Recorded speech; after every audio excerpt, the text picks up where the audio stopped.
Jadi ada aplikasi untuk lapor kayak semacam kalau sekarang kan ada ini pengaduan gitu ya. Terus kemudian ada aplikasi buat pajak, kita juga ada kebetulan teman-teman yang kemarin akan menghibahkan itu beberapa kliennya secara nasional.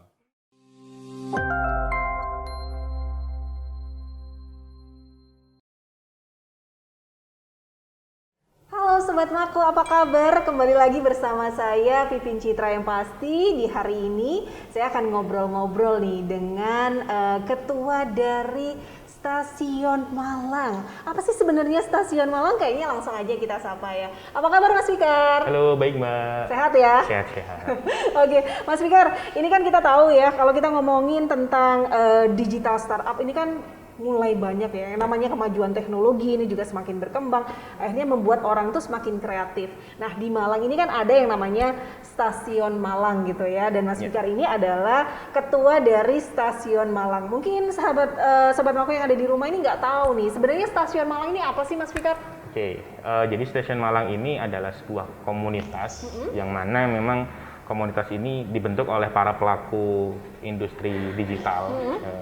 Yang memang didirikan awalnya di Malang gitu kan. Dan memang sekarang kita udah masuk ke tahun ke-10. Wow. Jadi kita udah dari 2011 dan alhamdulillah kita sudah legal juga sebagai perkumpulan. Perkumpulan. Jadi istilahnya kita tempat berkumpulnya para pelaku industri digital. Nggak hanya di Malang aja sih, member kita ada di Malang Raya, Kabupaten Batu, sama ada beberapa di kota lain kayak di Surabaya, Sidoarjo, Bandung, dan lain sebagainya. Oke, nah ini kan sebuah komunitas gitu ya Mas. Kalau tadi Mas Fikar bilangnya tidak hanya dari Kota Malang saja gitu, dan lebih spesifiknya lebih ke apa ya gitu kan? Karena digital ini kan juga luas ya cakupannya gitu kan. Kalau di Stasiun Malang sendiri lebih ke kayak gimana? Jadi sebenarnya kita nggak melimit atau tidak membatasin sektornya ya. Yang penting memang perusahaan itu bergeraknya di industri digital, entah itu aplikasi, website, kemudian animasi, film, fotografi, bahkan ada beberapa kemarin yang contoh misalnya makanan, tapi memang secara operasional dia menggunakan teknologi untuk itu, kita juga terima gitu kan, travel dan sebagainya. Cuman memang kalau mayoritas paling besar adalah pelaku digital apps, aplikasi dan website. Ada juga teman-teman game developer juga masuk ke situ. Jadi memang kita lebih ke open ke teman-teman nih yang punya startup yang punya perusahaan rintisan yang kepingin bergabung berkomunitas, karena kita sifatnya juga kan non profit kan. Jadi memang kita welcome ke semua lini yang kepingin masuk jadi member kita gitu. Nah kalau ngomong non profit gitu ya, berarti kan tidak mengambil keuntungan di sini gitu. Nah terus bagaimana dong? Otomatis kan yang bergabung dalam stasiun komunitas ini kan pastinya kan juga banyak orang gitu ya. Nah terus bagaimana? Jadi kalau untuk saat ini memang kita masih tahap pendataan sih. Jadi memang belum sampai ke arah membership yang benar-benar memang ada paid membership, ada langganan, subscribe dan sebagainya. Jadi memang kalau kita sendiri sifatnya masih open to public, siapapun boleh join gitu kan, asal cuma mengisi Google Form selesai gitu kan. Tapi memang data itu terus kita update. Terakhir kita kan 150-an startup juga yang join gitu kan. Jadi memang kita belum ada rules khusus untuk membership memang. Karena kita juga baru legal sendiri masih 1 tahun ini sih. Jadi dari 10 tahun kita baru legal satu tahun ini, dan kita masih menata membership. Insya Allah sih tahun depan kita mulai untuk membership yang sifatnya profit. Tapi kalau secara operasional dan sebagainya memang kita banyaknya di event dan program-program yang misalnya kita kolaborasi dengan government, dengan perbankan gitu kan. Nah, itu kan pasti dapat sedikit sisa dari kegiatan itu kan. Itu yang kita gunakan untuk operasional kayak gitu. Oke. Nah, Mas sejauh ini kan sudah hampir kurang lebih 10 tahun gitu ya dari Stasiun Malang ini ada gitu. Cara kerjanya gitu mungkin gitu ya sobat Mako yang ada di rumah gitu, ketika dia ingin gitu ya tapi dia nggak tahu nih gitu kan, cara kerja dari Stasiun Malang sendiri tuh kayak gimana sih? Jadi kalau sebenarnya kita sebagai komunitas kan jalannya apa ya, fleksibel lah, cair gitu kan. Kita punya 8 program kerja, ada networking, ada hackathon. Hackathon ini kayak lomba bikin aplikasi gitu kan. Kemudian ada exhibition, ada legal, dan ada beberapa lain yang memang kita bikin program kerja itu untuk internal dan eksternal. Internal ini untuk member kita, eksternal ini untuk stakeholders kayak misalnya dengan pemerintah, dengan kampus, dengan media atau dengan komunitas yang lain gitu kan. Jadi kita fokusnya ke situ. Nah, tinggal nanti take actionnya biasanya ada yang bersifat kita ada event rutin kayak setiap tahun kita itu ada station festival. Setiap biasanya kalau nggak bulan September, September, Oktober, November itu biasanya kita ada serangkaian acara yang di situ memang kita collab seluruh stakeholder itu untuk bikin satu program bareng. Nah, kemudian ada yang sifatnya program itu incidental dalam artinya kayak semacam workshop atau sharing, seminar kayak gitu yang memang sifatnya incidental, jadi tidak perlu ada waktu tertentu enggak, tapi memang itu pokok ada kepentingan apa, ada keperluan apa, atau ada momentum lagi ngetren apa nih, kita sharing ke teman-teman member kayak gitu sih. Oke. Nah ini kan selama pandemi ini akhirnya untuk event sendiri masih tetap jalan gitu Mas Fikar? Jalan, jadi alhamdulillah malah lebih ramai sih, karena memang ya salah satunya kan sektor digital ini kan sektor yang berimbas positif kan secara ini, kalau beda dengan subsektor yang lain kan. Kalau misalnya kita di digital alhamdulillah terdampaknya positif karena kan semua larinya ke digital. Benar. Semua. Kalau event biasanya kita dulu Station Festival itu hanya berlangsung di bulan Oktober November, misalnya 1 sampai 2 bulan. Ini kita kemarin sampai 4 bulan, bahkan kita sampai gandengan dengan perbankan kayak BNI, kayak kemarin kita juga dengan dinas juga kan, dengan Pemkot Malang bikin conference juga kan di situ. Jadi alhamdulillah memang pandemi ini ya walaupun berimbas pada operasional ya, secara perusahaan gitu kan, banyak penyesuaian, banyak adanya perubahan rules dan sebagainya, tapi alhamdulillah kalau dari teman-teman malah banyak yang nyari tim akhirnya karena memang overload kerjaan. Kemudian tapi balik lagi sih kita bersyukur bahwa pandemi ini ya kita juga kepingin pandemi ini sudah selesai gitu kan, tapi akhirnya kebiasaan baru kita lagi siapkan juga gitu. Oke. Nah ini kan apa namanya Mas, bagaimana sih kalau misalnya seseorang gitu ya pengen gabung di stasiun Malang ini gitu kan. Kalau tadi Mas Fikar sempat bilang bahwa memang tidak ada profit seperti itu. Lantas bagaimana untuk kerjasama dengan pihak-pihak lain atau orang-orang lain yang pengen bergabung di stasiun Malang begitu? Oke. Jadi kalau untuk teman-teman yang kepingin gabung itu tinggal buka di website kami di stasiun.org. Itu nanti tinggal mengisi form yang ada di situ. Kemudian atau mungkin kalau kepingin tahu aktivitas kita, daily activity atau event-event terdekat kita bisa follow di sosial media yang kita di Instagram dan Facebook. Kalau yang kita sih ada forum ada satu platform namanya Discord.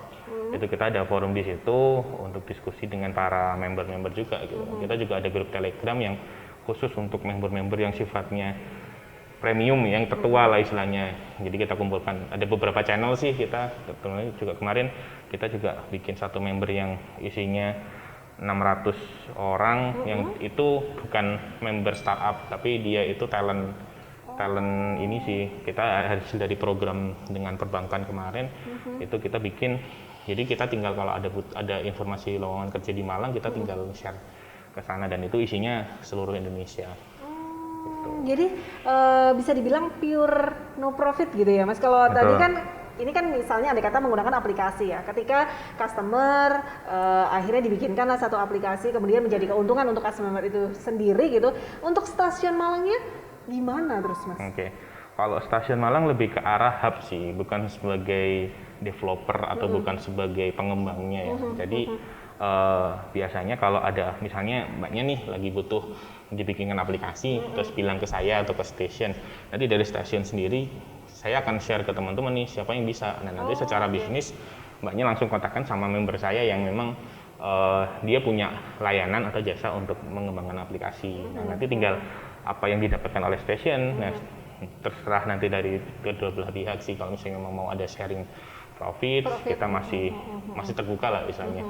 Karena memang ini masih trial error juga sih untuk masalah kolaborasi gitu. Karena balik juga ya, yang namanya biaya operasional ini kan juga dibutuhkan gitu ya Betul. Mas Fikar ya. Oke. Nah Mas Fikar, kan mungkin banyak ya orang yang tidak melek digital seperti itu. Kadang akhirnya ada rasa ketakutan gitu. Aduh takut deh nanti ini, nanti itu, bagaimana mengoperasikannya susah atau apa gitu. Nah sebenarnya kalau dari Stasiun Malang sendiri ada bimbingan nggak atau pendampingan nggak selama mereka ini menjalankan bisnisnya itu atau usahanya itu? Gitu. Oke. Kalau untuk Station sendiri kan tadi aku bilang sih sebagai hub antara ini antara member dengan klien ya. Jadi kalau untuk pendampingan kayak ini kita lagi ngerjain satu CSR dengan salah satu BUMN untuk ngerjain di Madura. Itu kita pendampingan selama kurang lebih 3 sampai 6 bulan. Jadi memang kita secara kontrak memang kita udah siapkan bahwa nanti aplikasi ini kan kalau sudah jadi kan pasti harus ada training, harus ada bimbingannya, harus ada pendampingan. Jadi kita akan dampingin selama 3 sampai 6 bulan. Kalau sudah, nah kita akan lepas. Silakan teman-teman bisa aktivasi sendiri, bisa melakukan sendiri gitu kan. Pasti memang kalau setiap aplikasi, tapi kalau ngomongin literasi digital ya, terutama kalau teman-teman di Malang sendiri, saya yakin sudah hampir 70-80% lah udah melek gitu. Kecuali kalau kemarin case-nya di Madura kan, kebetulan kemarin produknya di Madura. Jadi memang case di Madura sendiri kurang modern seperti di Malang kan, sehingga perlu adanya pendampingan yang lebih detail lagi, lebih ke dalam lah istilahnya. Jadi perlu ngajarin dari awal how to install, how to register dan sebagainya gitu kan. Kalau di sini mah kita tinggal ngasih linknya, teman-teman tinggal daftar. Udah jalan gitu ya Mas Fikar ya. Oke. Nah Mas, ngomong-ngomong nih, selama ini di Stasiun Malang sendiri gitu, punya pengalaman apa sih gitu? Mungkin yang menyebalkan gitu. Kalau misalnya yang seneng-seneng mungkin udah banyak gitu ya. Tapi yang berkesan gitu dari Mas Fikar apa nih? Apa ya? Ini sama siapa dulu? Sama klien kan, biasanya klien tuh agak ribet ya Mas ya. Kadang mintanya begini gitu. Mungkin kalau ngomongin, kalau saya pribadi sendiri ya, pribadi dulu sih, kalau menyebalkannya itu sama, ya salah satunya sama pandemi. In case lagi ngerjain satu produk untuk properti yang sebenarnya produk ini udah jalan dari 2019 sih, tapi memang karena pandemi ini sampai sekarang kita belum boleh rilis sama investor karena memang belum saatnya untuk rilis gitu. Nah, padahal kita udah ngerjain 1 tahun full, 1,5 tahun bahkan produk itu, tapi memang kalau kita paksakan untuk menjual produk itu gitu kan, atau merilis produk itu nggak bakalan laku gitu loh, karena memang pandemi gitu kan. Itu mungkin kalau yang menyebalkan bukan ke orang ya, tapi ke momentum pandemiknya gitu ya. Terus kalau untuk secara personality paling ya lebih ke arah ya mungkin biasanya kliennya rewel atau paymentnya telat biasanya, atau molor misalnya perjanjiannya 3 bulan ternyata kliennya sampai 1 tahun. Ada juga yang itu kita udah ngerjain susah-susah gitu ya, terus kemudian kliennya ternyata pindah mutasi orang, terus ternyata setelah dimutasi itu nggak dilimpahkan ke yang baru gitu kan, akhirnya putus kontrak, nggak dilanjutin, kita udah finalisasi ternyata nggak cair gitu. Itu juga ada kayak gitu. Aduh, ribet ya kalau begitu ya Mas ya. Jadi diharapkan para klien ya sadar diri ya, mohon gitu ya dengan sangat. Karena ini juga menguras pikiran juga ya kalau kita bermain tentang digital gitu kan. Nah Mas, digital startup ini kan semakin banyak begitu ya. Kalau menurut dari Mas Fikar sendiri, seberapa besar gitu ya untuk mendukung di Malang Smart City ini? Oke. Kalau ngomongin Smart City sebenarnya kita udah ngobrol itu dari 2000 secara resmi ya. Itu udah dari 2018-19 sih kita udah ngobrol dari Kominfo yang pada waktu itu di tahun tersebut gitu kan. Cuman memang secara masih tahap komunikasi. Kita sempat juga, kalau teman-teman tahu di Kominfo mungkin kemarin sempat rilis Care. Nah itu kan yang mendesain sebenarnya adalah teman-teman dari salah satu member kita di Station. Waktu itu jadi tim pengembang SPBE juga gitu kan. Cuman memang secara pengembangan bukan di kami. Nah, itu pada waktu itu di Kominfo yang pada zaman tersebut dengan beberapa kualitas yang menurut kami kurang baik. Ya, jadi istilahnya kalau ngomongin Smart City kami sangat open, terutama kalau kemarin ngobrol dengan Pak Wid, Kepala Dinas, juga ngomong dengan rekan-rekan Aptika, kan pengampu kalau Smart City kan Aptika kan juga paling banyak. Kita welcome, kita punya banyak resource di Malang, punya banyak produk-produk. Bahkan kemarin 2019 itu sempat kita menghibahkan 5 aplikasi dari teman-teman. Hanya memang belum ada tindak lanjut sampai sekarang. Dan mungkin juga udah lupa lah istilahnya. Jadi sempat kita kemarin 4 atau 5 ya, aku lupa. Jadi ada aplikasi untuk lapor kayak semacam kalau sekarang kan ada ini pengaduan gitu ya. Terus kemudian ada aplikasi buat pajak, kita juga ada kebetulan teman-teman yang kemarin akan menghibahkan itu beberapa kliennya secara nasional. Terus kemudian ada lagi yang sistem untuk accounting, ada juga sistem untuk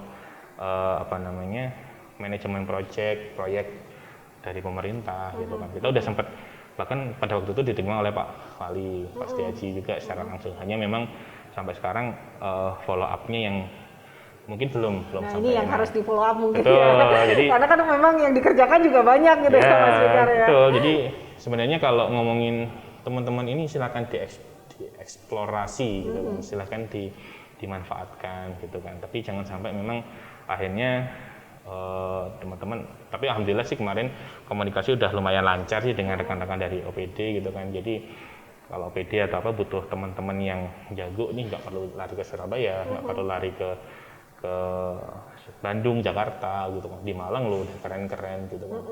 Di Malang lo udah jago-jago lah istilahnya. Ngapain cari keluar gitu kan. Apalagi mungkin costnya juga lebih mahal di sana daripada di sini gitu kan.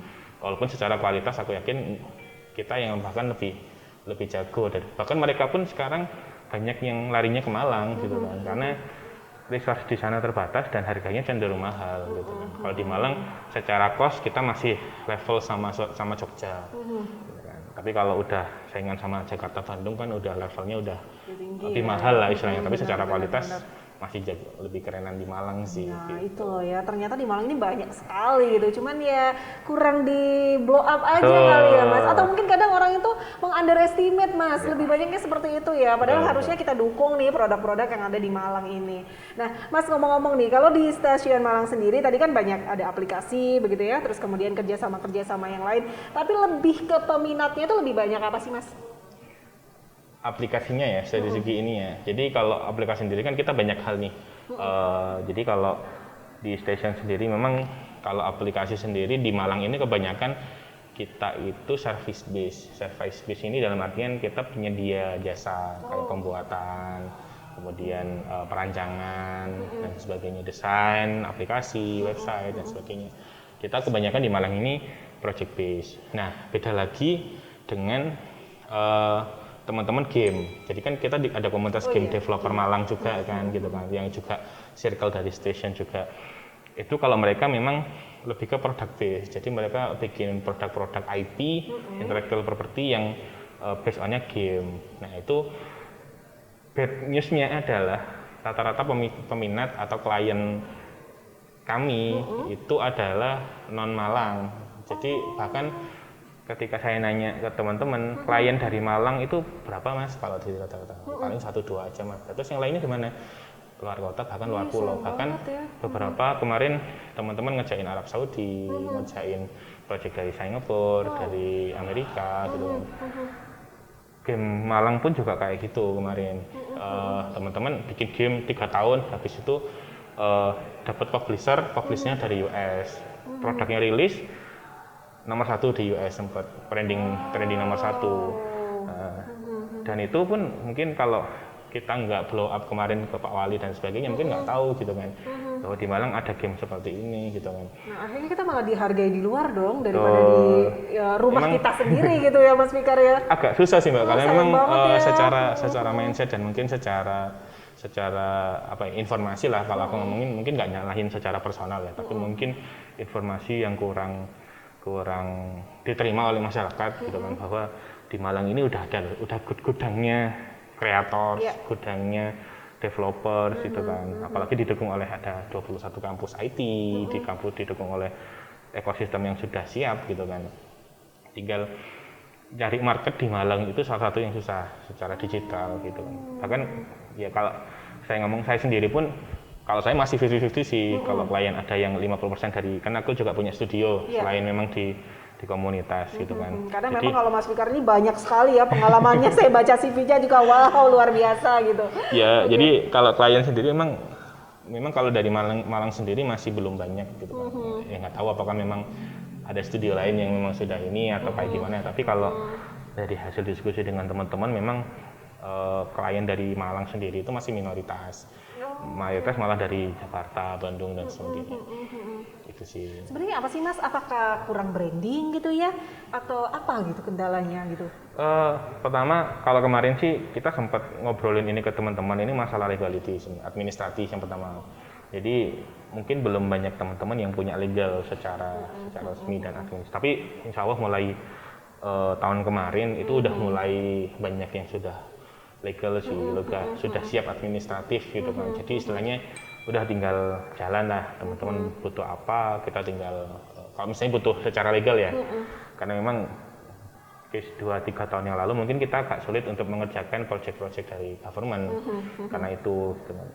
Terus yang kedua kalau misalnya swasta itu kebanyakan memang ya tadi kurang informasi bahwa di Malang itu kreatorsnya keren-keren gitu kan. Makanya PR saya dan kita semuanya dan juga teman-teman ini untuk ekosistem ini udah kebentuk dan tinggal running lah, tinggal kamu butuh apa sih, ini loh orangnya, kamu butuh apa sih, ini loh, kamu butuh animasi sekeren apa, kita punya di Malang. Ada Kamu ya. butuh video apa, kita punya videographer di Malang yang keren, studio video lah kalau ngomong. Kamu butuh aplikasi se-expert apapun kita ada loh di Malang, kita bisa bikin.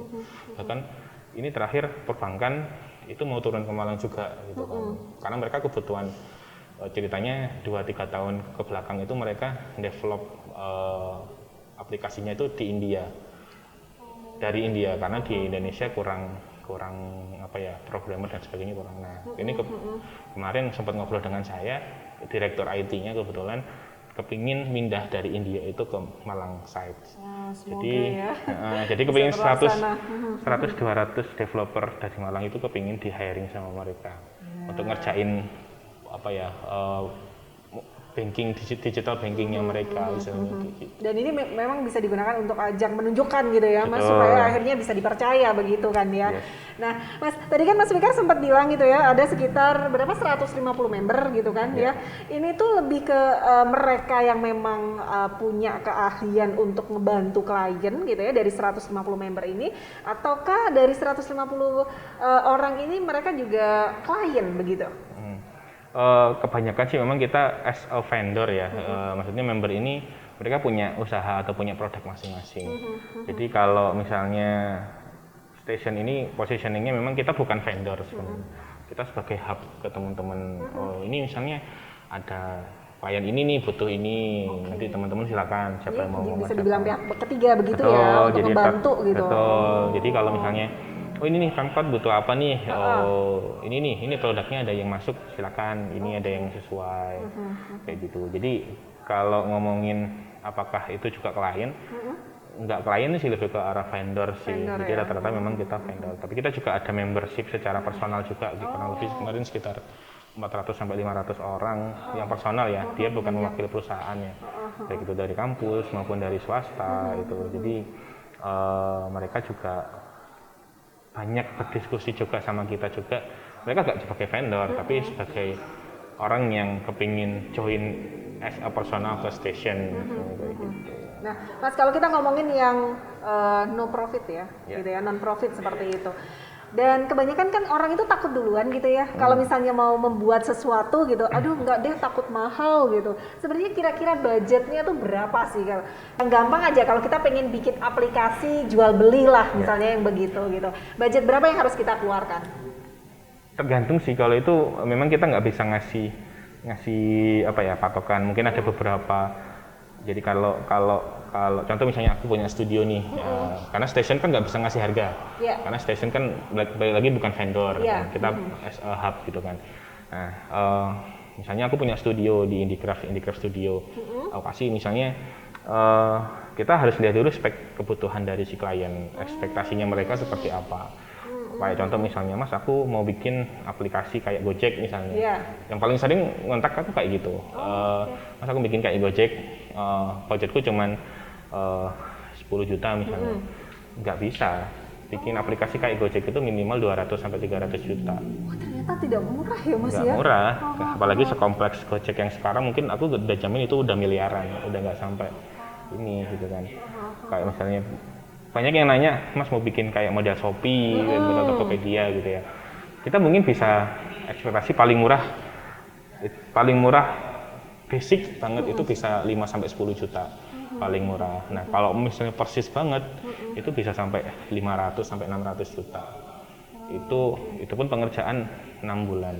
Kayak kemarin ini saya ngerjain marketplace untuk di yang CSR itu sekitar 150-an lebih. Dalam kurun waktu? 3 bulan. 3 bulan. Jadi memang ada effort, ada ini sih. Tapi sebanding sih ya dengan kayak kita kalau tadi kita ngomongin gitu ya, beberapa aplikasi itu kan memang pendapatannya juga jauh lebih di atas itu, begitu. Dan memang apa ya, kebutuhan secara ini sih, karena balik lagi kita nggak kepingin Malang itu dipandang sebagai developer murah, tapi memang developer yang punya banyak keahlian, developer yang kualitasnya oke, gitu kan. Sehingga memang ada harga, ada kualitas pastinya. Dan ini yang harus dihargai ya, karena memang yang namanya kreativitas itu muncul tidak murah gitu kan ya. Oke. Sebenarnya saya ingin ngobrol banyak nih Mas Fikar, tapi memang karena waktunya gitu ya, kita dibatasin oleh waktu gitu. Mungkin lain kali kita akan ngobrol lagi dengan Mas Fikar, tapi sebelumnya terima kasih banyak Mas Fikar sudah kita ganggu terus ya. Padahal sibuk banget, saya tadi baca bajunya juga Indicraft gitu ya, Stasiun Malang, Indicraft, bergerak di dunia entertain pula gitu. Waktunya untuk keluarga atau gimana Mas Fikar? Masih bisa bagi waktu? Weekend pastinya kalau keluarga. Jadi harus kosong makanya kalau kemarin di Jack syutingnya Sabtu atau Minggu nggak bisa karena memang weekend fokus ke keluarga sama beberapa ke perusahaan, ke internal kerjaan sih. Benar. Kalau nggak punya waktu dicoret dan daftar kakak gitu ya. Oke. Mungkin yang terakhir Mas Fikar, apa yang ingin disampaikan oleh warga Malang? Silakan. Untuk teman-teman di Malang lah istilahnya ya. Kalau mau promosi nih, teman-teman nggak usah lari-lari atau nggak usah bingung ketika kepingin bikin aplikasi, ketika kepingin develop sesuatu, ada kebutuhan misalnya animasi, video, aplikasi, dan sebagainya terkait dengan produk digital lah. Teman-teman banyak loh di sini, teman-teman kreatif, nggak harus ke stasiun juga gitu, tapi banyak startup yang ada di Malang, yang teman-teman nggak perlu jauh-jauh ke Surabaya gitu kan. Teman-teman di Malang ini udah keren banget. Tapi kalau kepingin tahu resource atau referensinya, bisa kunjungin website kita juga. Di situ ada beberapa listnya, teman-teman bisa kunjungin di situ. Kemudian untuk teman-teman yang istilahnya masih baru juga silakan bergabung ke Station. Yang belum bergabung sebagai startup, monggo kita open, kita terbuka untuk teman-teman, kita siap berkolaborasi. Oke, baik. Sekali lagi terima kasih banyak Mas Fikar. Siap, terima kasih Mbak. Sehat selalu dan sukses terus ya buat semua kegiatan yang memang padat banget begitu ya. Oke, nah demikianlah Sobat Maka obrolan Citra bersama dengan Mas Fikar, Ketua dari Stasiun Malang. Dan kita akan ketemu lagi di lain kesempatan dengan tema dan narasumber yang berbeda. Akhirnya saya Vivin Citra pamit undur diri, sampai jumpa.